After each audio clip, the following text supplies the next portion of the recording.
જય દ્વારકાધીશ, જય મુરલીધર. હું છું અમીર બારાડી ફ્રોમ દેવભૂમિ દ્વારકા.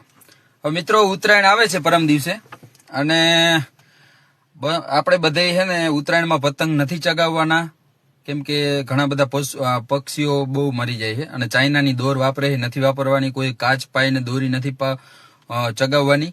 એટલે ઉત્તરાયણમાં કોઈ પક્ષીઓ મરે નહીં.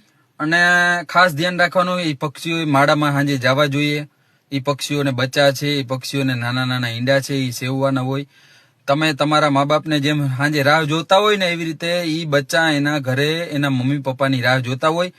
કોઈએ પતંગ નથી ચગાવવાના. મારા ચાહકોને હું વિનંતી કરું છું, મહેરબાની કરીને તમે તમારા મા બાપને માનતા હોય કે ના માનતા હોય, પણ એના મા બાપનું તમે વિચારજો. ખાસ આ નોંધ લેજો. ઉત્તરાયણ આવે છે પરમ દિવસે કેટલી તારીખે? 14 તારીખે ઉત્તરાયણ છે. એટલે ઉત્તરાયણમાં કોઈ પતંગ નથી ચગાવવાના. આપણા ચાહક મિત્રોને ખાસ વિનંતી, બે હાથ જોડી અને દિલથી વિનંતી કરું છું કે કોઈ એવી રીતે પશુ પક્ષીને મારવા નહીં.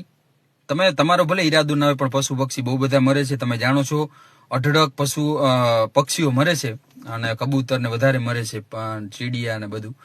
એટલે કોઈએ પતંગ નથી ચગાવવાના. ખાસ નોંધ લેજો. ચગાવો હોય તો તમે તમારું પુણ્ય પાપનું ભાથું બાંધજો. કોઈએ પતંગ ચગાવીને આપણો આ તહેવાર એવું છે, એમ નથી કેતો વિરોધ કરું છું તહેવારનો, પણ કમસે કમ એક ઇન્સાનિયત, જીવ દયા હોય ને, તો ખાલી વિચારજો કે એના બચ્ચાનું શું. અને ચાઇનાની દોરી વાપરો હોય, ના વાપરવી. પતંગ જ ના ચગાવવો. પતંગ ચગાવવો તો તમારે પાપ થશે. આ બહુ તમને યાદ રાખજો. જીવ દયાને માનતા હો ને, બરાબર. અને તમે શું કહેશો ભાઈ? બે શબ્દ. ચગાવવો જોઈએ પતંગ? ના ચગાવવો જોઈએ ને? તો આપણે શું એ જ સંદેશો દેવો જોઈએ ને, કે કોઈએ પતંગ ના ચગાવવા. વિડીયો વધારે લાંબો નહીં કરીએ. બસ આપણું કુળ છે, આપણે દયાવાળા, આપણે કોમ છે, આપણી કોમ, એનું લાજ મલાજો રાખજો. અને બસ જીવ દયા. પતંગ નથી ચગાવવાના. આપણા ચાહક મિત્રોને ખાસ વિનંતી, બે હાથ જોડી અને દિલથી વિનંતી કરું છું કે કોઈ એવી રીતે પશુ પક્ષીને મારવા નહીં. તમે તમારો ભલે ઈરાદો ના હોય, પણ પશુ પક્ષી બહુ બધા મરે છે. તમે જાણો છો, અઢળક પક્ષીઓ મરે છે, અને કબૂતર ને વધારે મરે છે, પણ ચીડિયા ને બધું. એટલે કોઈએ પતંગ નથી ચગાવવાના. ખાસ નોંધ લેજો.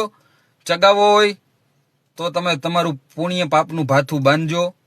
કોઈએ પતંગ ચગાવીને આપણો આ તહેવાર એવું છે, એમ નથી કેતો વિરોધ કરું છું તહેવારનો, પણ કમસે કમ એક ઇન્સાનિયત, જીવ દયા હોય ને, તો ખાલી વિચારજો કે એના બચ્ચાનું શું. અને ચાઇનાની દોરી વાપરો હોય, ના વાપરવી. પતંગ જ ના ચગાવવો. પતંગ ચગાવવો તો તમારે પાપ થશે. આ બહુ તમને યાદ રાખજો. જીવ દયાને માનતા હો ને, બરાબર. અને તમે શું કહેશો ભાઈ? બે શબ્દ. ચગાવવો જોઈએ પતંગ? ના ચગાવવો જોઈએ ને? તો આપણે શું એ જ સંદેશો દેવો જોઈએ ને, કે કોઈએ પતંગ ના ચગાવવા. વિડીયો વધારે લાંબો નહીં કરીએ. બસ આપણું કુળ છે, આપણે દયાવાળા, આપણે કોમ છે, આપણી કોમ, એનું લાજ મલાજો રાખજો. અને બસ જીવ દયા રાખજો. પતંગ ના ચગાવતા. બરાબર. ચાલો, જય દ્વારકાધીશ.